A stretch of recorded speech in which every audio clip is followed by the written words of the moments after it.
me sostiene, amor sin condición.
corazón, nuestra mente, Señor, está en tus manos.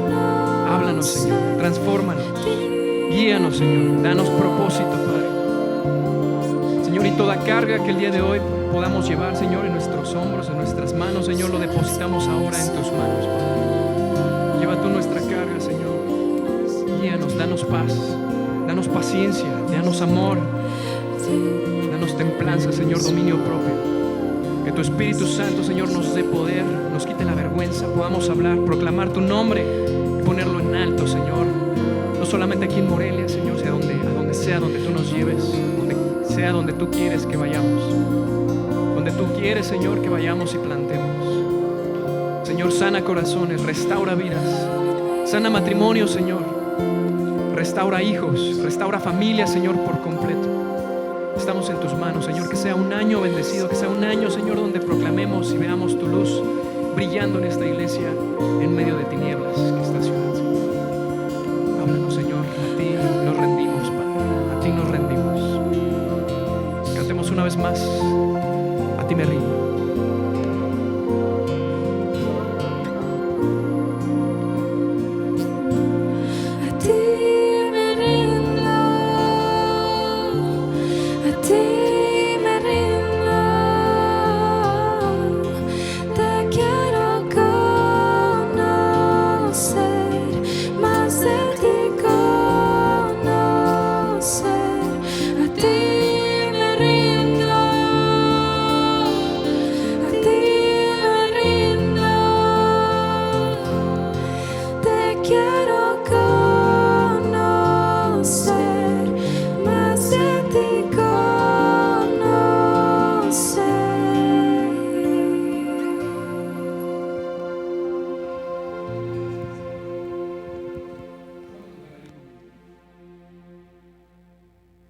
Hermanos, pues entramos a un año nuevo, diferentes expectativas, diferentes opiniones, ¿verdad?, de cómo será este año. Para unos es un año bueno, es un año agradable, quizá hay prosperidad, quizá hay bendición.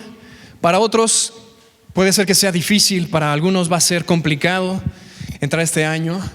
No es bueno que te digan que tienes tal o cual enfermedad. No es bueno que en este momento quizá no tengas empleo, no tengas trabajo. Pero dentro de todo lo que ahorita rodea tu vida, rodea tu mente, rodea tu corazón, hay algo que no se tiene que ir. ¿Y sabes qué es? Es el agradecimiento. Venga lo que venga.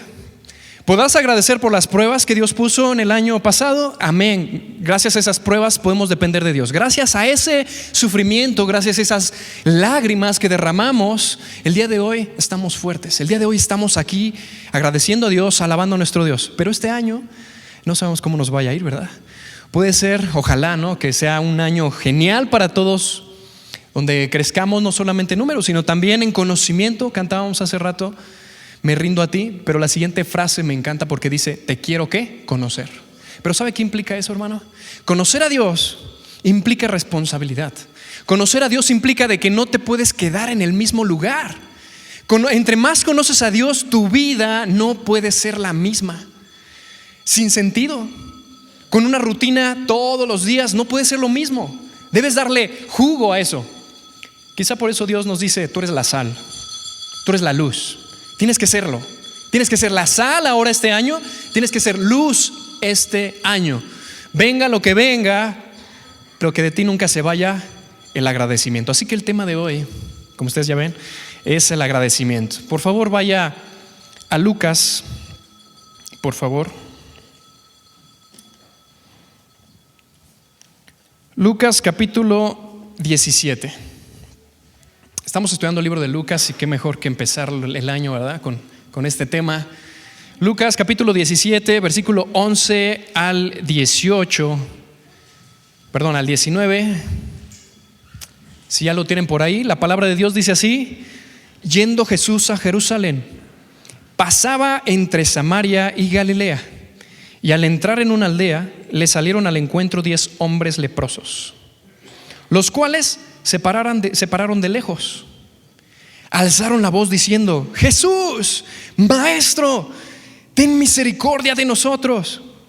Cuando él los vio, les dijo: id, mostraos al sacerdote. Y aconteció que mientras iban, fueron limpiados.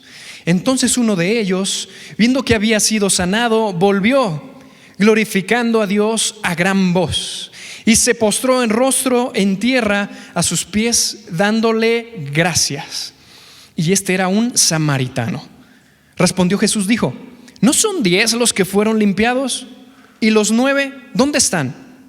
No hubo quien volviese y diese gloria a Dios, sino este extranjero.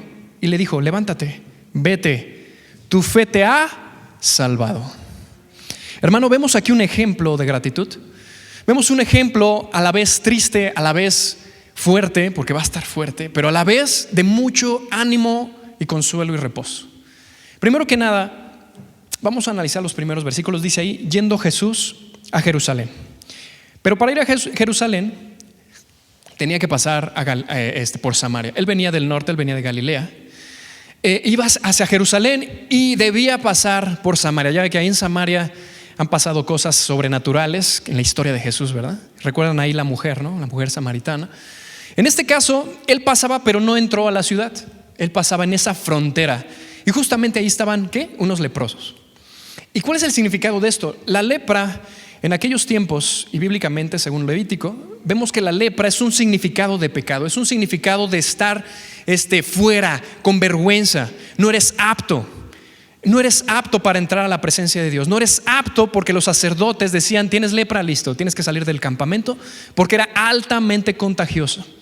Y como era altamente contagiosa, no podías estar ahí ni con tu familia. O sea, en otras palabras, te estabas despidiendo de tus hijos, si tenías, de tu esposa, si tenías, o esposo, de tus amigos, de la comida rica y buena que estabas comiendo, de un lugar quizá cómodo. En otras palabras, estabas fuera. El sacerdote te revisa: tienes lepra, vámonos. Era algo triste. Para un leproso era triste vivir así el resto de su vida. Si te dio lepra de joven, olvídate, imagina. Y aparte, la enfermedad no solamente significa eso, sino que físicamente esa enfermedad te va desgastando poco a poco. Empiezas con algunos granitos quizá. La lepra aún no se erradica.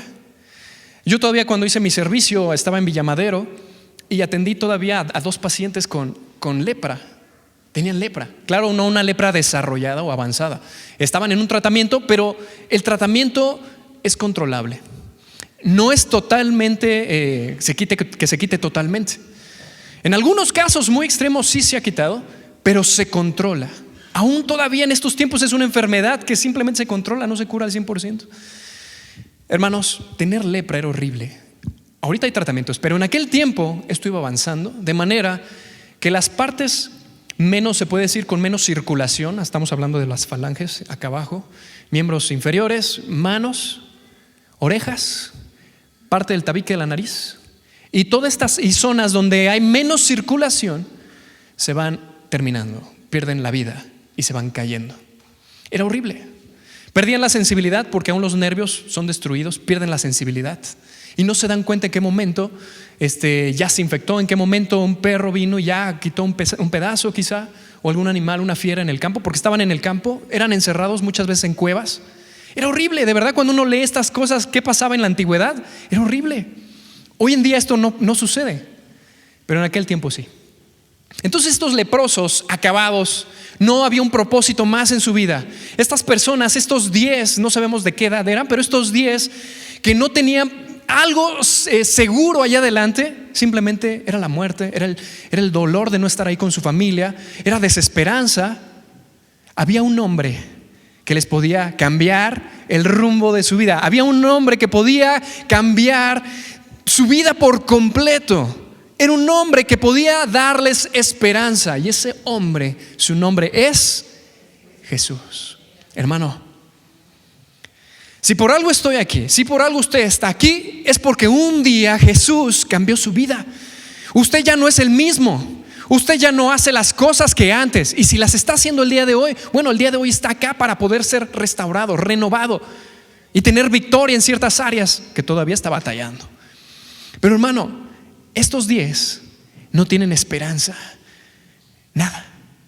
De lejos a su familia, no poderla abrazar, no poder abrazar a sus hijos. ¿Se imagina? ¿Tiene hijos? No me imagino yo, tengo 2 pequeños, no me imagino yo sin ellos, o sea, sin poderlos abrazar. Y el día que Dios me los quite, quizá sea algo fuerte, pero yo espero que eso no suceda o que yo me vaya primero. Generalmente es lo que esperamos, ¿no? Que los padres nos vayamos primero. No queremos ver morir a nuestros hijos o separarnos de ellos. Pero te imaginas, estas personas, estos 10 no tenían nada. No tenían nada. Había un hombre pasando por ahí en la frontera. Un hombre pasaba cerca de Samaria. Y estos 10 se daban cuenta: es Él es Jesús, Él es el Mesías. Y yo creo que entre ellos decían: oye, pero aquí viene nuestra esperanza. ¿No es Él el que sanaba? ¿No es Él el que hizo esto, lo otro, aquello? Para ese tiempo Jesús ya tenía esa fama. Estos hombres, con esa fe ferviente, gritaban. ¿Qué gritaban? Jesús, ¿hijo de quién? De David. Sabían de la promesa que de un vástago, de una raíz de David, vendría el Mesías, aquel que cambia el mundo, aquel que salva al pueblo de Israel, aquel que viene y paga por nuestros pecados, aquel Cordero de Dios que quita el pecado. ¡Ey, hijo de David! Ven, ayúdanos. Tú eres el único que puedes. No hay nada ni nadie en este mundo que pueda solucionar nuestro problema. Y en ese momento ellos veían su enfermedad, pero había un hombre que veía todavía más allá, no solamente su enfermedad. Por eso Jesús termina: tu fe te ha salvado. Porque seguramente él veía algo mucho más allá que simplemente una petición. Hermano, tú ahorita el día de hoy entras un año nuevo y seguramente estás haciendo una lista de cosas que vas a hacer. Quizás estás planeando desde, no sé, cambiar tu dieta hasta bajar de peso, hacer ejercicio, desde, no sé, ahorrar ahora sí para aquel lujo que quieres, aquel nuevo coche, o quizá el día de hoy estás pensando en comprar una nueva casa. No sé, ¿qué tantas cosas estás planeando el día de hoy? Si Dios te la diera, fíjate bien, si Dios te cumpliera esa petición, sea la que sea, ¿qué harías? Fíjate bien, aquí tenemos 2 clases de personas que les concedió Dios aquello que ellos anhelaban, aquello por lo cual seguramente estaban orando mucho tiempo, aquello por lo cual ellos desvivían: ser sanados. Obtuvieron esa sanidad. Y había 2 actitudes aquí, 2 aptitudes. La primera, vemos que, pues sí, dice: vayan y muéstrense ante el sacerdote, les dice Jesús. O sea, todavía no los sana en el momento, les dice: vayan y muéstrense al sacerdote. Ellos tuvieron fe, porque si no se hubieran dicho: no, pero ¿cómo nos vamos a mostrar? Primero sánanos, porque si nos ven así, nos corren otra vez. Pero no dijeron eso, dijeron: ok, acción. Ellos dieron el paso de fe. Fueron. Ahí van caminando. Y estos hombres, pues no sé, te imaginas, pues con todas sus, ¿cómo se llaman? Las ropas que usan. Tienen un nombre especial. Si alguien se acuerda, ahí me lo grita. Pero ellos iban caminando y seguramente pues iban notando que de repente el dolor se iba yendo, que de repente se podían enderezar, podrían caminar ya mejor. Y de repente quizá vieron a su amigo, su compañero: oye, mira tu cara. Pero imagínense la escena, se dieron cuenta que estaban siendo sanos. Y de repente empezaron a decir: wow, Dios. Y se empezaron a gozar, quizá empezaron a alabar a Dios, yendo hacia donde está el sacerdote. Aquí también tiene otro significado, el sacerdote. ¿Por qué el sacerdote? Porque era el sacerdote el que determinaba si estabas enfermo o no. Es como hoy en día, pues tú vas al doctor, ¿no? Tú no sabes, aunque puedes sospechar qué es lo que tienes, pero no es hasta que vas con alguien que quizás sabe, conoce. Vas con el doctor y te dice: pues tienes tal enfermedad, ¿no? Tienes cáncer, o tienes leucemia, o tienes de esas enfermedades que tú dices: wow, te cambia todo. Es el sacerdote el que va a decir, el que va a determinar si ellos son sanos o siguen estando enfermos. Pues acaban los 10 gozosos, pero no se acordaron de quién fue el que hizo ese milagro. Y antes de pasar a la segunda aptitud, que es la que tenemos que aprender usted y yo, vamos a leer algunas historias en la Biblia de algunos hombres que mostraron agradecimiento, y de ahí tenemos que aprender usted y yo. El primero es Daniel. Mire, la historia de Daniel es algo triste también, es algo intensa. Se la voy a resumir así. Un profeta llamado Jeremías estuvo avisándole al pueblo arrepiéntanse. Fue con el rey, arrepiéntese, rey. Haga que el pueblo se arrepienta y que dejen y abandonen sus rituales a otros dioses. Porque si no, un reino del norte vendrá con poder y arrasará. Y ese fue el mensaje de Jeremías. No le pasaron un rey, 2 reyes, pasaron como 3 o 4 reyes. El pueblo no se arrepintió, vino a Babilonia, arrasó, mató a sus hombres valientes, mató de todo y se llevó a aquellos príncipes, aquellas personas que eran de la nobleza, gente preparada, gente que venía de escuela. Y entre ellos iba Daniel y sus amigos.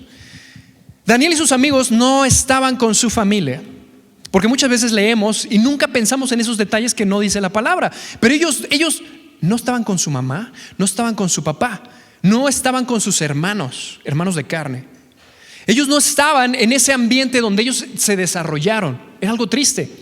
Creer que mi papá murió, fue allá asesinado en la guerra. Mi madre, quién sabe dónde está. Mis hermanas, si tenía, a lo mejor fueron violadas. Daniel estaba ahí. Pero Daniel, como dice el capítulo 1, versículo 7, propuso en su corazón no contaminarse. Y él iba en todos esos detalles agradándole a Dios en lo que se pueda. Pero le iba de mal en peor a sus amigos, les pasaba de todo. Hasta que un día a sus amigos los metieron al horno de fuego, ¿verdad? Y salieron libres.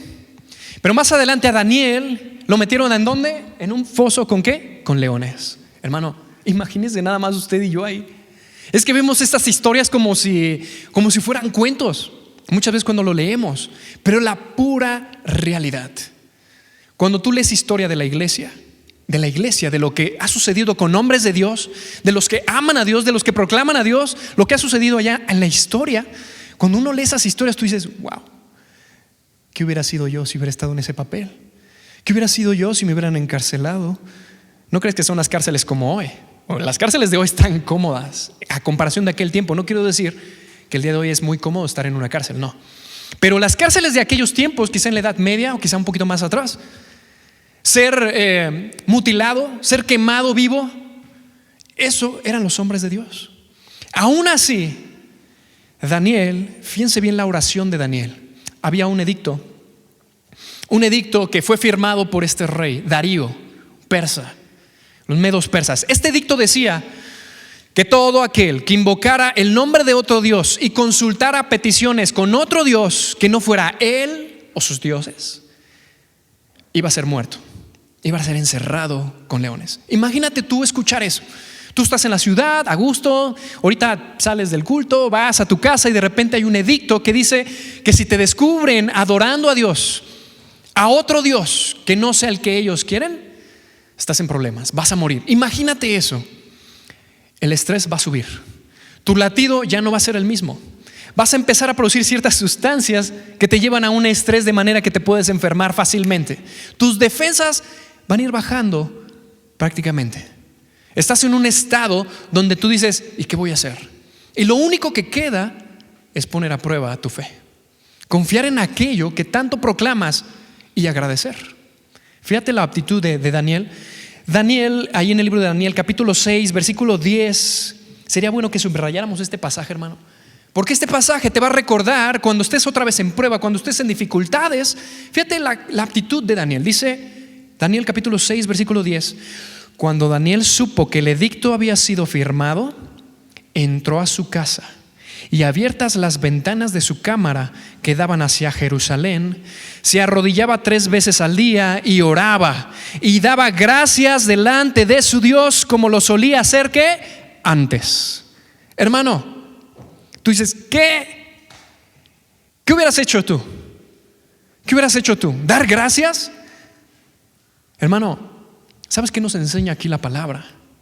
Que venga lo que venga este año, venga la noticia, quizá dolorosa, puede ser, tú tienes que dar gracias. Tienes que arrodillarte, poner tu rostro acá al piso, adorar a Dios y depender totalmente de Él. Depender totalmente de Él. ¿Sabes cuándo es cuando más aprendemos a depender de Él? Cuando nos va mal, cuando sentimos que nos aprieta el corazón, cuando sentimos que la oscuridad se apodera de nosotros y no podemos más. Es ahí cuando viene Jesús y te dice y te toca y te dice: tranquilo, yo estoy contigo, soy tu buen pastor. Recuerda, no te voy a dejar. Recuerda, estás tomado de mi mano. Aunque andes en valle de sombra o de muerte, mi vara y mi cayado te infundirán aliento. Hermano, y es ahí cuando tú debes decir y escuchar eso y decir: gracias, porque me recordaste. Gracias porque me recuerdas que tú eres mi buen pastor. Gracias porque me recuerdas a que no tengo que temer, porque tú vas al frente. Y si Dios lo permitió, debe ser por algo. Y si Dios lo permitió, es para aprender, hermano. Las pruebas son para eso, son para aprender, para fortalecernos, porque allá adelante seguramente hay algo, pero esto lo necesitamos antes de llegar allá. Quizá vengan bendiciones, quizá venga algo con lo cual a lo mejor ni vamos a poder si Dios no lo diera. Dios te va a preparar. Dios prepara tu vida, tu corazón, te alienta. El libro de Romanos dice que somos como barro en sus manos. Él es el alfarero. Él te va moldeando, pero a veces ese molde no nos gusta. No, Dios, por ahí no, por ahí no. Sí, por aquí, y duele. O a veces Dios tiene que quitar orgullo, tiene que quitar pecado que te estorban, aptitudes que no deben estar ahí, mentira. Dios debe de quitar ciertas cosas que todavía el día de hoy batallas.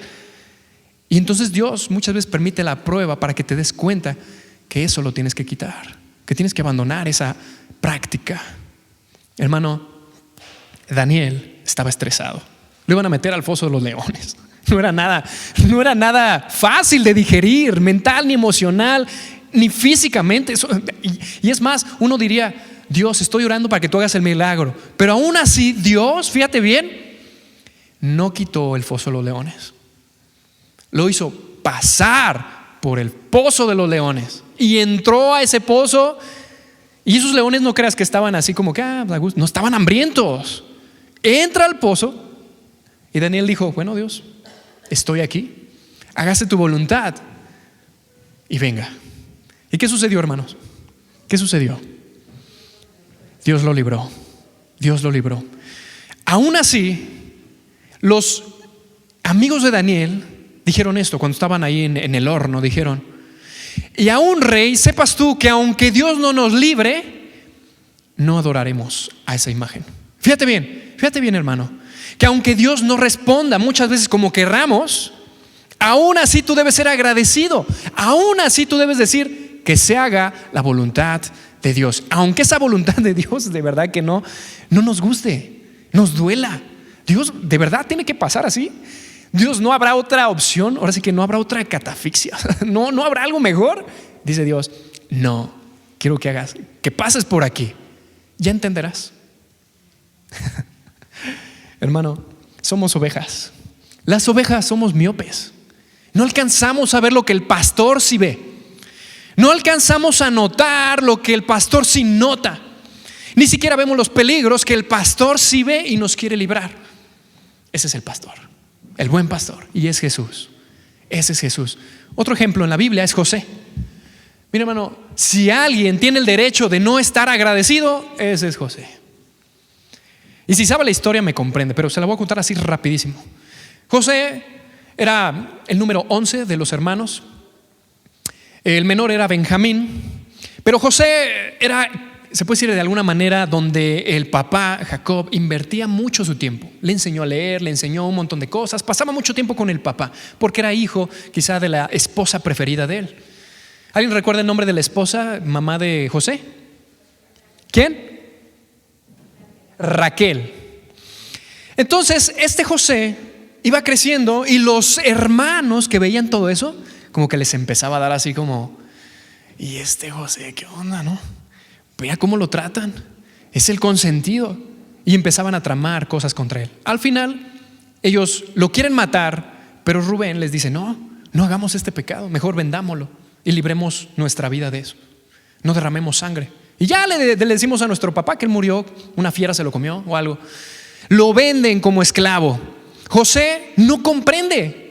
Son mis hermanos. ¿Cómo es posible que mis hermanos me vendan como esclavo?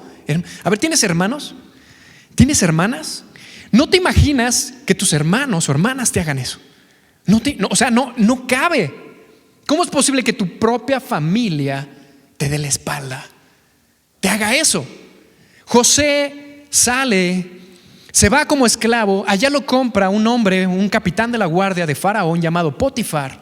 Potifar compra como esclavo a José, pero ahí Dios lo prospera, ¿verdad? Y lo hace mayordomo de la casa. Sin embargo, la esposa de Potifar lo seducía. José, vente, acuéstate conmigo. José. Y no crees que la esposa de Potifar estaba fea, no. Era una señora guapa quizá. Pero José, otra vez obedeciendo a su señor, le costó casi la vida. Lo mandan ¿a dónde? A la cárcel. O sea, de ser esclavo, ya era esclavo, lo mandan a la cárcel.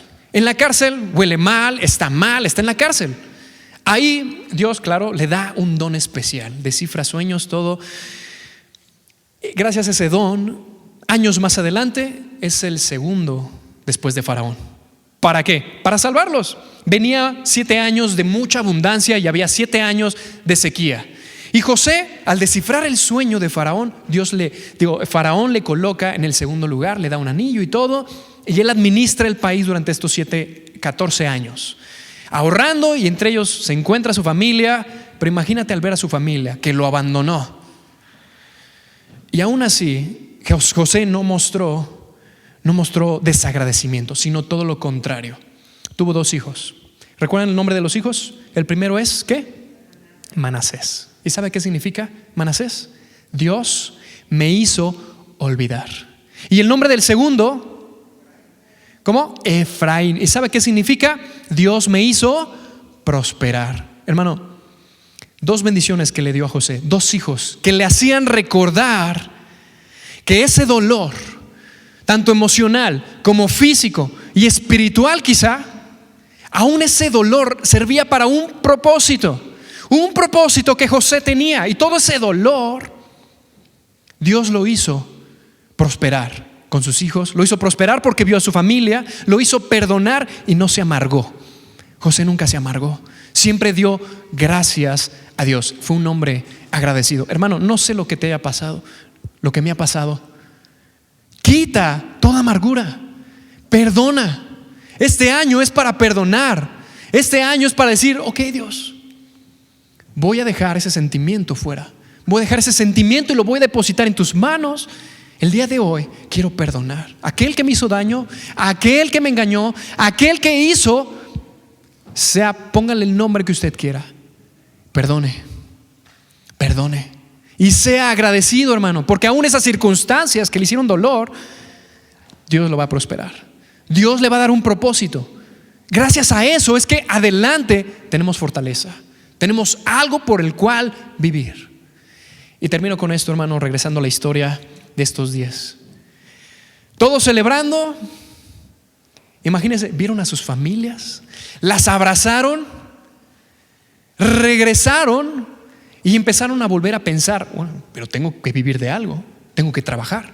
Empezaron a buscar quizá un trabajo, se empezaron a ocupar de ciertas tareas, empezaron a hacer algo que durante mucho tiempo no hacían porque estaban enfermos. Pero solo el 10% vino a agradecer. Vino con Jesús. Jesús, gracias porque puedo ver a mi familia. Gracias porque estoy sano. Gracias, Dios, porque tengo un nuevo trabajo. Gracias. Y Jesús pregunta, ¿pero qué no eran 10? ¿Dónde están los otros 9? ¿Dónde están los otros 9? Y termina ese pasaje, versículos 18 y 19. No hubo quien volviese y diese gloria a Dios, sino este extranjero. Fíjate, el que menos esperas. Era un samaritano, no era un judío siquiera. Era un samaritano, era una persona alejada, era una persona rechazada por los judíos, por su historial, el historial que tiene Samaria, de una contaminación de raza estamos hablando. Un extranjero, el que menos siempre se piensa es el agradecido. Y termina el 19 y dice, y le dijo, levántate, vete, tu fe te ha salvado. Hermano, porque la fe que mueve montañas, la fe que concede peticiones, la fe que es una convicción y es una certeza, va acompañado siempre de de agradecimiento. Agradecimiento. Una vida agradecida. Dios trajo prueba, sea agradecido. Dios trajo bendición, sea agradecido. Dios trajo, no sé, algo que tú hace mucho no tenías o hacías, sea agradecido. Hermano, sea agradecido. Pero aquí parece también que da otra enseñanza. Muchas veces en las iglesias, en el pueblo de Dios, en el mismo pueblo de Dios, aún en el pueblo de Dios, el 10% es agradecido. ¿Por qué no el día de hoy tú quieres ser de ese 10%? ¿Por qué no el día de hoy tú te animas y dices, Dios, hoy quiero ser agradecido y todo el año quiero ser agradecido? Dame un corazón agradecido. ¿No quieres tener ese corazón agradecido el día de hoy? ¿No quieres tú hacer la diferencia? El 10% sea la diferencia. Y sabes lo que Dios va a hacer en tu vida, muchas cosas. Dice ahí, tu fe te ha salvado. Jesús todavía no moría por sus pecados, pero aún su fe, aún cuando Él murió, listo, Él fue salvo. Él fue salvo. Hermano, nuestra fe nos salva, sí, pero sea agradecido. Cerremos nuestros ojos. Vamos a cerrar nuestros ojos. Escucha esto que te digo. Podemos agradecer el día de hoy de llegar a este tiempo, de pisar el 2022. Gracias, Dios, gracias. También damos gracias porque próximamente estaremos por cumplir 3 años como iglesia, a finales de enero. Gracias, Dios. Quizá el día de hoy tú puedes agradecer porque aunque tuviste COVID, el día de hoy estás aquí y puedes decir gracias. Porque a lo mejor te diagnosticaron una enfermedad donde tú dices, ¿y qué voy a hacer? Pero el día de hoy estás aquí sentado agradeciendo. Di gracias. Tú puedes dar gracias por tus hijos, puedes dar gracias por tu esposo, por tu esposa, puedes dar gracias por la economía que a lo mejor el día de hoy disfrutas, puedes dar gracias por las pruebas que el día de hoy te hicieron más fuerte. Pero sé agradecido siempre. Señor que estás en los cielos, gracias, Padre, por el día de hoy que tú nos regalas, un día más porque podemos respirar, porque mi corazón late, Señor. Gracias porque el día de hoy mis pulmones pueden respirar. Gracias, Señor, te damos porque el día de hoy podemos estar aquí de pie o sentados, Señor, dándote las gracias, adorándote y alabándote, Señor, en el primer culto, en el primer servicio de este año. Señor, pero venga lo que tú tengas planeado para mí, el día de hoy yo lo quiero aceptar, yo lo voy a aceptar, Señor, venga lo que venga, y quiero ser agradecido. Dame un corazón, Señor, agradecido. Ayúdame a quitar aquellos sentimientos que no deben estar ahí. Ayúdame a quitar toda amargura. Ayúdame, Señor, a perdonar. El día de hoy yo perdono. Yo perdono a aquel o aquella persona, Señor, que dañó mi vida, dañó mi integridad. Señor, yo perdono, así como tú me perdonas, Padre. Señor, el día de hoy, dame un corazón agradecido. En el nombre de Cristo te lo pido. Ahí cierra tus ojos, sigue cerrando tus ojos. Si el día de hoy es la primera vez que vienes, si el día de hoy, la primera vez que escuchas esto, déjame decirte que Jesús murió en una cruz. Jesús es ese que sanó a estos 10 y solo uno fue agradecido. Pero Jesús no solamente sana, sino Jesús también da la vida por ti. Él tiene salvación para ti. Él te libra de la muerte, Él te va a librar del infierno para darte un lugar en ese cielo, en ese lugar hermoso. Pero solamente si tú le crees, si tú le aceptas, si te arrepientes. Así que quiero hacer una oración por ti si el día de hoy es la primera vez que te quieres entregar a Jesús. Y puedes decirle, yo te quiero acompañar en esta oración. Puedes decirle así: Señor Jesús, hoy reconozco que soy pecador. Te pido perdón por todos mis pecados. Te pido perdón por todas aquellas aptitudes y cosas en las cuales ya te fallé. Perdóname, Dios, límpiame, transfórmame.